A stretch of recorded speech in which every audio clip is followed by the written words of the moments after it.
everyone. My name is Shreya and welcome to my YouTube channel.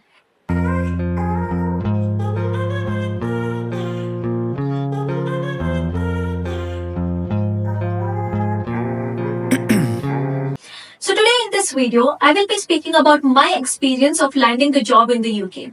Since the time I've got job, many people were asking me how I got it and what strategies I used. So I put up an Instagram story asking if they wanted me to make an in-depth YouTube video about this topic, and most of them wanted me to. So here I am.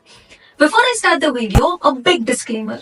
I am not any kind of career coach. I'm just here to share my experience. If you resonate with something, you can try it out and see if that works for you or no. And this video is going to be long, so please bear with me. I will be talking about my journey, what worked out for me and what didn't work out for me. So towards the end, I'll give like a summary or a roadmap on how to get job based on my experience. So now, the story time. I moved to the UK from India in September 2023. I pursued my master's degree in digital business from Newcastle University. Was it worth it? Yes, 100% yes. It all comes down to a point where you know what you want and what you don't want. So in India, when I quit my first job, I started freelancing as a social media manager. And that is when I knew I wanted to do a master's degree in a similar field. And that's exactly what I did. And after my graduation, I finally landed a job in the UK. Was it all that simple? Just I got my degree and got a job and that's it? No. It was nowhere close to easy or simple. Let me tell you my story. So now what most students do is they wait until they finish the graduation or until they submit their dissertation to start applying for full-time jobs. And that is one of the biggest mistakes anybody can do. The UK job market is hard to crack. I know people who are applying for like 1.5 years and 2 years and still haven't got job. It is not because they're not capable. It is not because they don't have skills. It is not because they're not working hard. It's just that the job market is so tough. So you have to be ready to work hard from day one. So as I told you, I landed in the UK somewhere in mid of September 2023. And from October 2023, I started applying for both full-time jobs and part-time jobs. I thought if I apply continuously for like a month or so, it will be easy for me to get a part-time job. But I was so wrong.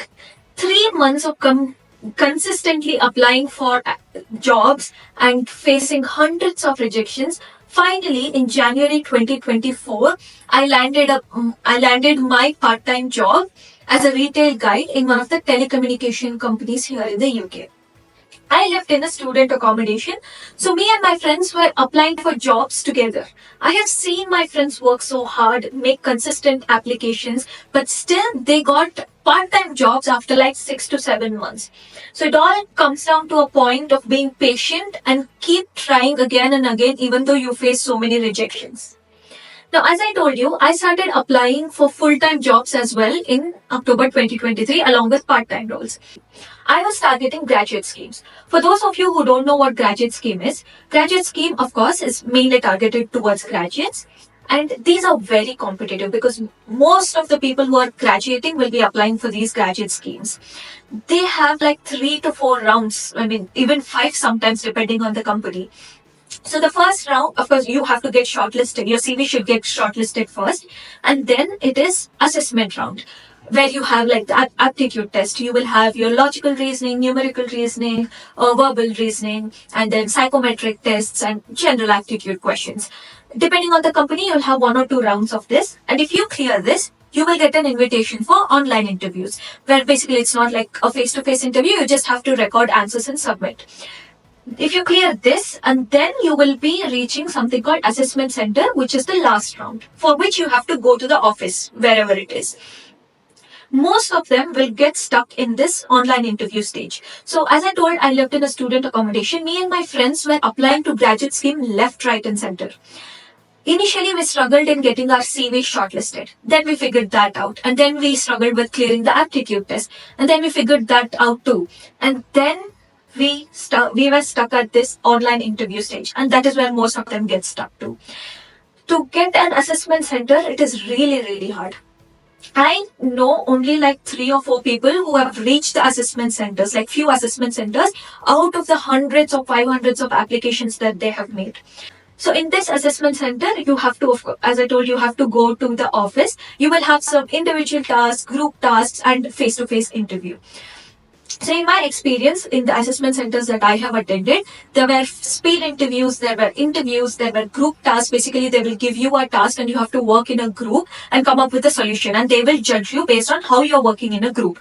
And basically the tasks like this. And again, it varies according to companies, but this is what my experience is. So in my case, I got shortlisted for 5 assessment centers. Just because you got shortlisted for assessment centers, that doesn't mean they're going to give you dates and invite you for assessment center. Yes, let me explain you. So out of the 5 assessment centers that I got shortlisted for, 2 of them did not invite me because they had already hired the number of people that they wanted, because they had high amount of applications. As I told you, these are very competitive and there'll be many people applying for it.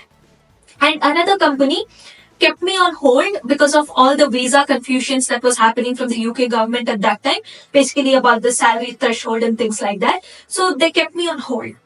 And what I didn't stop at that. I mailed them saying that it's fine if they are not ready to sponsor me, because I can go on a 2 years post-study work visa. And these graduate schemes are mainly for like 2 years. Some of the graduate schemes are for like 3 years, but most of them are for 2 years. So I told them that it's okay if they are not ready to sponsor me. I still have right to work in the UK.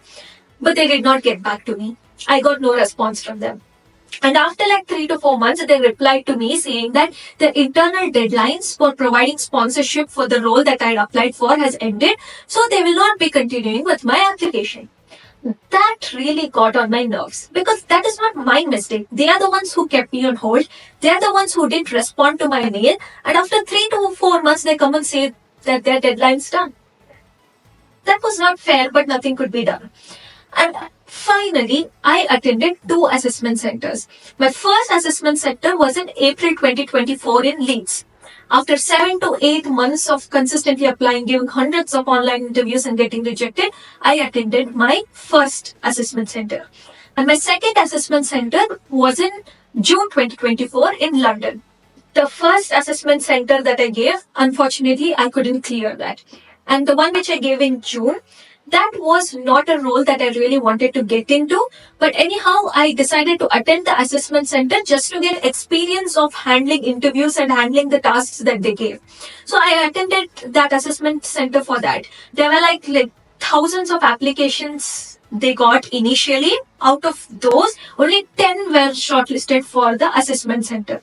And out of those 10, they were selecting just one person for the job. And I couldn't make that. I didn't clear that assessment center. But I really enjoyed attending that assessment center, and I learned a lot from the tasks that they gave in both the assessment centers. So that's one of the tips, that even if you get interviews for the role that you really don't want to get into, still attend the interviews, because you will get used to interacting with the person and you will get tips on how to handle interviews, which will be helpful for you in the future. So now it is June 2024. So most of the graduate scheme, let's say if there is an intake for 2024, their applications will open in September 2023 and close by January 2024 or February 2024. Like there are some of the graduate scheme which open in January 2024, but majority of them open in September and close in January. So if you are looking for like a 2025 intake, you should start making applications in September 2024, because that is when graduate schemes open. So now after I finished my 2 assessment centers, it was June 2024 where all the graduate schemes were closed and I didn't have any assessment centers lined up, and I had my dissertation coming. So I reduced the frequency of making applications, and now I was applying for graduate roles and not graduate schemes. What is the difference? So graduate roles do not have like multiple rounds, but graduate schemes do. And graduate scheme is more of training the graduates, and graduate roles is like, of course, they give you training for initial few months and then you will be into the job. But in graduate scheme, it's like 2 years of training. They will let you work in different departments for like 6 months in one, 6 months in other. And then after 2 years, if they like your performance, they will let you choose the one which you like. But graduate roles are not like that. They'll initially give you training and you do the job that you have been selected for. So I was applying for these graduate roles at this point. For some reason, I was back to square one. Again, all the jobs that I applied for, I was getting rejected at the CV level. And this stress was too much for me to take on because I had to concentrate on my dissertation as well. So I stopped applying for jobs and started concentrating on my dissertation. But still, I used to have a look at the job portals and everything. And I found this digital marketing role in the company for which I was working part-time for. So that day I took break from my dissertation and I sat down with my friend, took his help and customized my CV and cover letter, and I applied for that job that day. And I left it at that. And I continued my dissertation. So for my dissertation, because I was doing qualitative research, I had to take interviews. And I was taking interviews of marketers who had experience in running ads and using AI because my dissertation topic was related to that. So like 3 to 4 months back, there was this person who came to our uni to deliver a session on Google Ads. He was really good at what he did. And he was a Newcastle alumni and he was owner of a marketing agency. He had a startup basically. I loved that session and his session sparked my interest in Google Ads. So I followed him on LinkedIn. And for my dissertation, I asked if he could give me an interview because I knew he would have great insights to share. And he agreed for it. And I went ahead and took his interview. And towards the end of the interview, I asked if he is hiring and I let him know that I'm looking for jobs and things like that. And he told me that he's looking for interns in like 2 to 3 weeks time and he would contact me that time. I was very happy to hear that and I left it at that. After I finished my dissertation, again, I was back at applying to jobs continuously. I was all in. Again, I started facing multiple rejections. So the job which I applied for, the digital marketing role which I applied for in my part-time company, I went back, I mailed the recruiting manager asking about update on my application. And she told me that they were happy to invite me for an interview. She was just checking with dates with the hiring manager and things like that. I was so happy and I was looking forward to that. And then meanwhile, I also messaged the person whom I interviewed for my dissertation. And I let him know that I completed my dissertation and if he was looking for internship, I am ready to do that and things like that. But I did not hear back from him for a while. And then I gave my first round of interview for the digital marketing role in my part-time company. This time, like after facing multiple rejections and going through like so many online interviews and 2 assessment centers, I was not foolish to let go of this opportunity. There was no scope for minimum efforts. So I went all in. So for my first round, what I did was it was normal interview, but I made a presentation. They did not ask for it, but I made it. Since I was working in that company for like past 10 to 11 months, I knew the company and the business very well. So I knew the pain point of the business at that point. So I created marketing campaign addressing that pain point and made a presentation. And they really liked that. Like everybody is going to give interviews. Everybody is going to answer the questions that the interviewer is going to ask. How are you different? Why should they leave everybody and choose you? So you need to give a solid reason for them to leave everyone else and choose you. So you have to put extra efforts to stand out. That is what I did by creating a presentation and addressing the pain point. So the interviewer told me that this is something they were planning on concentrating in the future campaigns. And of course, you imagine 2 people, one who's just giving interviews and answering, and other person who actually knows the business and knows the pain point and has made efforts to make that presentation. Of course, that will stand out and the interviewer will choose you. So always put your everything into getting the job. And I cleared that first round. And they invited me for a second round, which is again a presentation. So basically what they were about to test me for in the second round, I showed them that in the first round itself. So again, in second round, I made a presentation. So while making presentation as well, it shouldn't be like, okay, because I am from marketing background, I can't be like, okay, I'm going to do this, and put pointers of what I'm going to do. No. What I did was I followed the brand colors throughout my presentation and I actually showed them what I was planning through visuals. So I showed them what I was planning for the campaign, and I showed them how the results would look like, or anticipated results would look like. I made mock-up ads, Instagram, Google ads, everything. I made mock-up of those and showed them. And they were really impressed by that. And I got that job. But the problem was, this job was in a different city.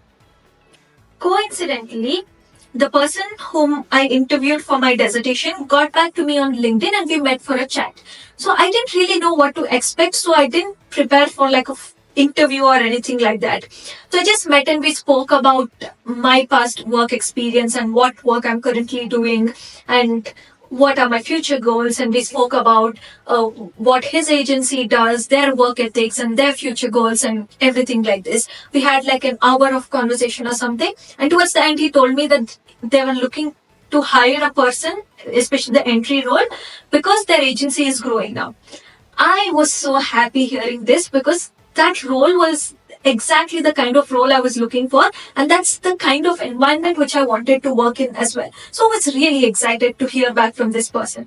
So after like a week or something, this person calls me and tells me that they are happy to offer me this job.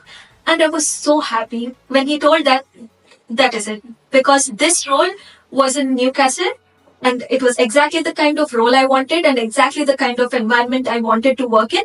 So I chose this offer, and now I work as a paid media executive. So this was my story. And now, just to summarize things and more like give like a roadmap to work on, first thing, network a lot. Network matters a lot. Attend as many networking events as possible. Your university will have like alumni talks, and there will be so many startup owners coming and hosting sessions. So please attend all of this and try to connect with people and try to create meaningful connections with people. Go on coffee with founders, CEOs, and startup owners and let them know without any hesitation that you're looking for a job. The worst thing they can say is a no. They're not going to shame you, or they're not going to get angry on you because you asked for a job. The worst they'll say is a no, and that is okay. So please, without any hesitation, let people know you're looking for jobs. Connect with people on LinkedIn. Don't just target like big companies. Target medium-sized companies and startups as well. Making application matters. Yes, you have to make consistent applications, but also networking matters a lot as well. Along with making application, please network with as many people as you can. Start cold emailing founders, CEOs, and startup owners. You can use AI tools like Hunter.io or something like that and get emails of founders. First, make a list of all the companies or the startups. Mainly, I would say make list of startups because that will be much less competitive than the big companies like Accenture, Amazon, and things like that. So just make list of startups and try getting the email of their founders or hiring managers or anyone like that, and start cold emailing them. Of course, you can't just cold email saying, I want a job, give me a job. No. You have to show genuine interest. Tell them your USP, why they should hire you. Give them a solid reason. Let's say, for example, you're applying for like social media executive or something like that, job role like that. So what I would do is I would research about the company, create like 1 month social media plan for them, and attach that with my cold email. So do something like this. If you are graduated in 2024 or somewhere before that, you will have friends working in so many companies. So ask your friends for referrals. Or if you are a student who have come in September 2024 intake, what you can do is build connections on LinkedIn and start asking for referrals. Referrals matter a lot in the UK. So please ask for referrals. That will play a crucial role in getting you the interview. So far, I know like 6 to 7 of my friends who've got jobs. So there's only one person, literally one person who's like my friend's friend who has got a graduate scheme. And that is through making application. And remaining have either got jobs through networking or their uni internship has got converted into a full-time job. This gets us to our next important point, which is get internships or part-time related to your field. Try getting experience in the UK market. So while you're searching for part-time jobs as a student, try to get university internships. Your university will have multiple internship opportunities. Try getting one of them, or try getting part-time job related to your field or closely related to your field. In my example, I'm from a marketing background and I did a part-time jobs in sales. Now they're not too closely related, but still somewhat related. So my sales experience did help me while I was interviewing for my full-time roles. So always find a part-time which is related to your field. Now I understand it is difficult to get into one. So what you can do is get a part-time, any part-time job for the time being, just to cover your expenses. And alongside that, keep searching for part-time jobs and internships which is related to your field. And that will really help you when you're searching for full-time jobs. Make use of your university's career team and your professors. They are all ready to help you. You need to just ask for help. In my example, after I completed my dissertation, I mailed all my professors letting them know that I'm looking for a job in so and so field, and I also attached my CV with it. And most of my professors got back to me, and I did get some leads from them. So you never know what might work and what might not work for you. So try everything possible and customize your CV according to the job description. Few of the general or basic customizations which you can do is in your personal summary, always edit it for every job role you're applying and for every company that you're applying. In your personal summary, write the role name and the company name and of course your USP. And coming to your project section, most of the people just put in the project. It's like, I did so and so in the project. No, that's not enough. Give the link to your project so that a person looking at your CV can access your project and see that it is authentic. And that adds credibility to your CV. And also, if you are from an engineering background or marketing background, and if you've done any project, make sure to put in your portfolio in the CV. That makes your CV stand out. Now, this customization will not give you 100% acceptance rate. Even after doing all this, I have faced multiple rejections. These things are to be done to make your CV stand out and presentable. The key to getting job and more interviews is not relying on one strategy completely and trying multiple strategies to see what works out for you. So always keep this in mind. Don't just be a hard worker. Be a smart hard worker. I'll let that sink in. I can't stress this enough. Start early. Because I started applying for jobs since the time I came here, whatever mistakes had to be done, I did that in that 1 year while I was still a student. So, whatever interview mistakes had to be done, I've given some of the worst interviews, all that happened in that 1 year. So, now any interviews that I got after my graduation, I was confident enough that I will clear them because now I know what to do, what not to do, and how to stand out. Let's say you start applying for jobs after your graduation. That is the time when you'll start making all those mistakes. And your PSW is for 2 years. If 1 year of your PSW just goes by trying and getting job, and then you will be left with 1 more year. And even when an employer wants to give you a job at that time, they will reject you saying you have few months in your visa left, so I wouldn't want to give you a job. So please start early. As soon as you land here, start applying for jobs and start giving interviews. So once you start getting interviews, be completely prepared for an interview. So pre-plan and prepare for the upcoming interview. In the interviews, give answers in STAR method or CAR method. So one of my university's career counselor gave me this tip. So everybody answers in STAR method, that is situation, task, action, and result. But she told me to add an extra R, which is reflection. Okay, you are talking about what situation you went through, what task was given to you, what action you took, and what results came. But what you learned from all this is the extra R, which is reflection. So this tip has really helped me clear many interviews. So you can use that. And before going to interview, most of the UK employers are going to ask you situation based questions. And of course, questions related to your job. So look at the probable questions, prepare in advance, and then go to the interview. By prepare, I don't mean memorize. Just know, like in case of any situation route, let's say they ask you, uh, give me a situation where you solved a conflict in your team. So while you're in interview, instead of sitting there and thinking about what you're going to say, before going to an interview, just know what situation you are going to talk about when a particular question is thrown at you. That is what I mean when I say prepare and go to the interview. Always be prepared, be confident, and know how to handle people. And many people are curious to know about what UK employers expect from international students. So I cannot say it for experienced role because I have not given interviews for experienced roles. I have given only for entry level roles and graduate roles. So based on my experience, UK employers are more interested in your soft skills rather than technical skills. By that what I mean is they want to know you as a person.